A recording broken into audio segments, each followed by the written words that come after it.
Salam dan bahagia. Pertemuan ke-6 ini akan belajar tentang lanjutan limit dan kekontinuuman. Yang pertama kita belajar tentang teorema Apit.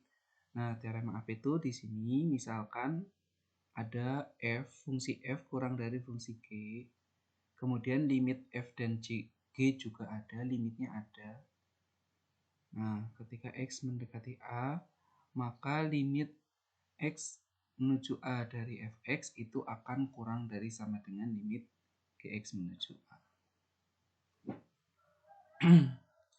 Nah, di sini teorema Apit mengatakan bahwa kalau misal saya punya f kurang dari g kurang dari h, ketika x mendekati a, maka limit x menuju a dari fx itu akan sama dengan limit x menuju a dari hx dan akan sama dengan L. Maka ya, jadi kalau limit f dan limit h itu sama dengan L, f kan yang ujung kiri, h ujung kanan, maka yang tengah-tengah juga nilainya L. Karena yang tengah-tengah atau yang fungsi g ini diapit oleh f dan h. Kan ini f hasilnya L, h hasilnya L, pasti g juga hasilnya L. Contoh, saya punya ini ya, tunjukkan limit x menuju a dari x kuadrat sin 1 per x itu sama dengan 0. Maka caranya sin 1 per x itu kan nilainya min 1 sampai 1 ya, karena sin nilainya min 1 sampai 1. Kemudian kalau kedua ruas dikalikan dengan x kuadrat, maka akan menjadi min x kuadrat ya kali dengan x kuadrat sin 1 per x kurang dari sama dengan x kuadrat. Padahal x kuadrat 1 per sin x ini kan yang ditanya ya, karena limit dari min x kuadrat kan 0, limit dari x kuadrat juga 0. Nah, sehingga limit yang ini juga hasilnya 0 karena berada di tengah-tengah. Kemudian untuk membuktikan limit ya, nah ini ada soal biasanya mendekati limit, pembuktian limit. Jadi di sini diberikan f adalah fungsi yang terdefinisi pada interval yang memuat bilangan a, sehingga di sini misalkan limit x menuju a dari fx itu hasilnya adalah L. Ini artinya dibuktikan dengan cara setiap epsilon itu bilangan terkecil positif ya, terdapat delta. Nah, delta sedemikian sehingga jarak dari x dengan a kurang dari delta berlaku jarak fx dikurangi L itu kurang dari epsilon. L itu adalah hasil limitnya, fx itu adalah ketika x-nya dimasukkan ke fungsi fx. Nah, sehingga di sini jarak dari x min a itu adalah dari titik x ke titik a. Kalau jarak fx min L itu jarak fx ke jarak L. Jadi kalau diilustrasikan dalam gambar seperti ini ya, jadi di sini jarak L dengan fx ini kurang dari epsilon. Kemudian nah untuk deltanya a-nya itu berada di antara ini delta dibatasi oleh delta, tapi yang L atau fx ini dibatasi oleh epsilon. Nah, jadi setiap kita punya x ya, jarak x dengan a kurang dari delta, maka selalu jarak fx dengan L itu kurang dari epsilon. Ya, jadi di sini tuh jaraknya kan a itu di antara min delta sampai delta atau mutlak ya, 0 sampai delta. Sehingga jarak fx-nya pun dia di antara L min epsilon sampai L plus epsilon karena dia di antara epsilon. Sebagai contoh, misal saya punya buktikan limit x menuju 3 dari 4x min 5 itu sama dengan 7. Maka caranya dengan definisi ya, berarti kan x min a-nya kan 3 di antara 0 sampai delta berlaku 4x min 5 dikurangi 7 kurang dari epsilon.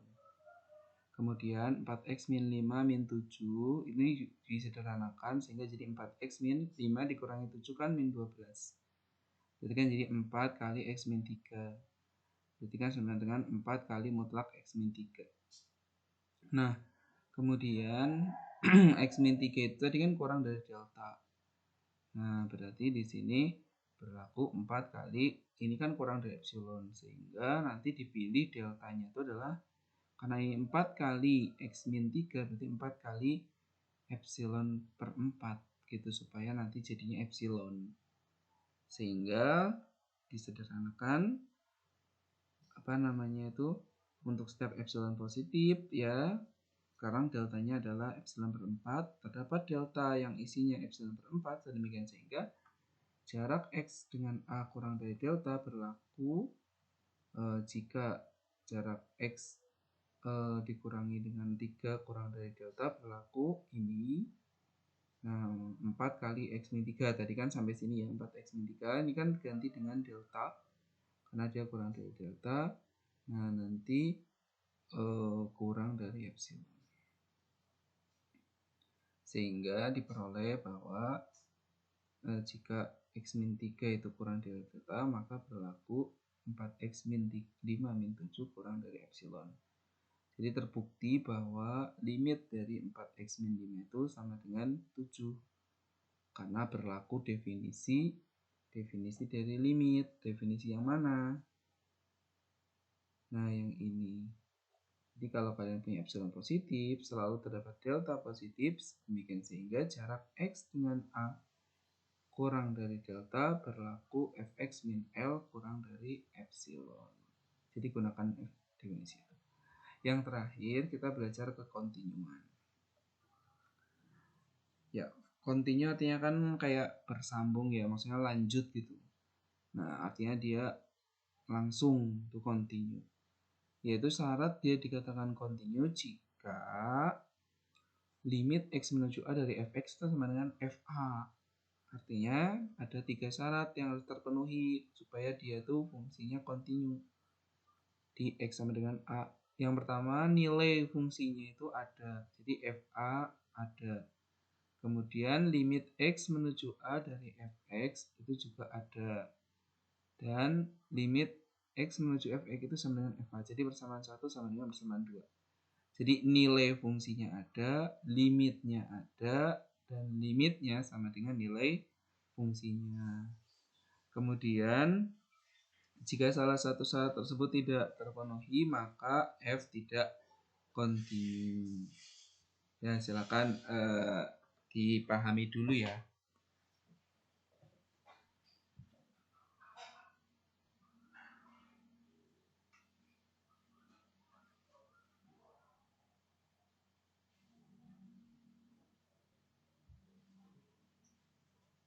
Kita lanjutkan.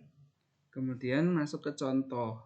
Nah, di sini misalkan di manakah F tidak kontinu? Nah, pertanyaannya di mana fungsi ini tidak kontinu? Nah, ini ada 3 soal. Yang pertama, nah ini. Kalau saya masukkan X sama dengan 2, ya cara ngeceknya tuh lihat penyebut. Nah, ini kan X min 2 sama dengan 0, berarti kan X-nya 2. Kalian masukkan 2. Ternyata emang hasilnya 0 per 0. Artinya dia tidak terdefinisi, artinya tidak ada. Sehingga dia tidak kontinu di X sama dengan 2. Tapi dia kontinu di selain 2. Kalau di selain angka 2 ini semuanya nilainya ada. Kemudian di sini yang B itu kan 1 per X kuadrat sama 1. Jadi ketika X-nya 0, dia nilainya 1. Berarti kan F0 sama dengan 1. Tapi ketika F-nya tidak 0, nilainya 1 per X kuadrat. Sehingga di sini yang B, F0 kan dia nilai 1 tadi. Tetapi limit dari 1 per X kuadrat itu kan tidak ada karena 1 per 0. Nah, jadi F tidak kontinu karena tidak memenuhi syarat. Antara F0 sama dengan limitnya itu kan tidak sama. Limit 1 per X kuadrat tidak sama dengan F0. Kemudian yang terakhir, yang C tadi. Jadi kalau misal soal ini, mana ini soalnya? Nah, ini ya. Jadi yang nomor A tadi tidak kontinu karena ketika dimasukkan 2 tidak kontinu di 2 karena ketika dimasukkan 2 nilainya tidak ada ya, tidak terdefinisi. Yang B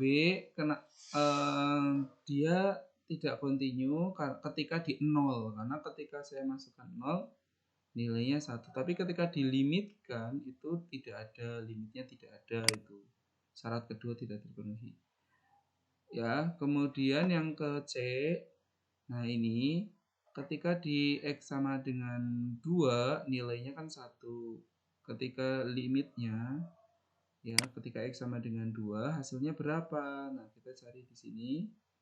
Nah ketika F sama dengan 2 kan nilainya 1, maka ketika dilimitkan ini hasilnya 3, berarti kan limitnya kan 3, tapi ketika dimasukkan ke F-nya itu hasilnya 1.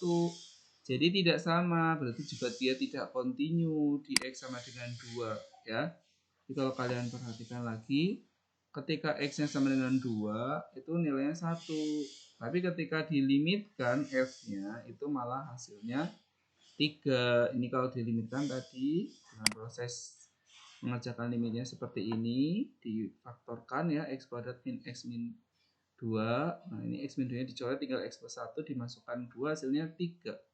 Berarti tidak sama ya, berarti dia tidak kontinu, begitu. Nah sekarang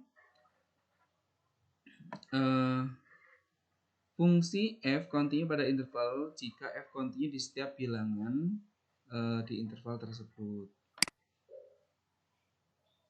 ya. Ya, jadi kalau dia kontinu pada interval maka dia kontinu di semua bilangan. Kemudian kalau dia F dan G itu fungsi kontinu ya, maka fungsi-fungsi berikut juga kontinu, penjumlahannya, pengurangannya, perkaliannya, pembagiannya, perkalian dengan skalar juga dia pasti tetap kontinu. Nah, setiap fungsi polinomial suku banyak yang bentuknya itu pangkat-pangkatan ya, misalnya x pangkat 3 plus 2x kuadrat min 3x dan seterusnya itu kontinu di mana-mana, artinya dia kontinu pada R ya, min hingga sampai hingga. Tapi kalau dia fungsinya rasional atau pecahan, maka biasanya dia tidak kontinu saat di penyebutnya pada domainnya, yaitu 5 min x-nya sama dengan kan 0 aja. Nah, di sini. Nah ini kan dia tidak kontinu biasanya di penyebutnya. Jadi 5 min 3x tidak sama dengan 0. Berarti x-nya tidak sama dengan 5/3. Sehingga dia tidak kontinu di x sama dengan 5/3. Tapi dia kontinu ya di x sama dengan min 2. Nah kalau kalian cek ya. Karena x dengan min 2 kan anggotanya, domainnya kan selain dari x sama dengan 5/3. Selain ini dia kontinu. Kemudian tipe fungsi berikut ini kontinu setiap domainnya itu adalah fungsi polinomial, fungsi pecahan, fungsi akar, dan fungsi trigonometri. Nah ini juga di mana interval berikut kontinu. Nah nomor 1 karena dia fungsi polinomial, ini kan perpangkatan, jelas dia kontinu di mana-mana. Kemudian yang B karena dia fungsi pecahan, maka dia tidak kontinu di 1 sama di min 1. Ya, karena dia itu penyebutnya kan sama dengan 0. Nah kemudian yang terakhir ini yang H itu dia tidak kontinu pada interval ini X tidak sama dengan 1. Ya dia kontinu di sana. Nah sehingga di sini kemudian Rx ya, Rx itu kan satu persatu ya cari kontinu ya, Px nya kan itu kontinu ketika karena akar dia lebih dari sama dengan 0. Kemudian Qx dia kok tidak kontinu atau kontinu selain di 1.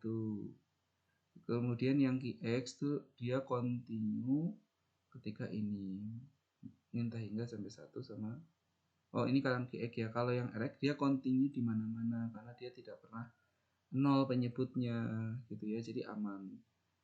Sehingga kalau diiriskan maka fungsi Hx itu dia kontinunya pada saat 0 sampai 1 sama 1 sampai hingga. Jadi itu cara mengecek dia fungsinya kontinu atau enggak. Kalau dia bentuknya jumlahan itu satu-satu dicari dia kontinu enggak, yang pecahan pertama yang ini akar E, kemudian ini kontinu enggak, ini kontinu enggak, begitu, kemudian diiriskan. Kemudian yang terakhir G juga misal kontinu di A, F kontinu di GA, maka komposisi fungsinya itu juga kontinu di X. Saya kira itu ya Mas Mbak, selamat belajar, salam.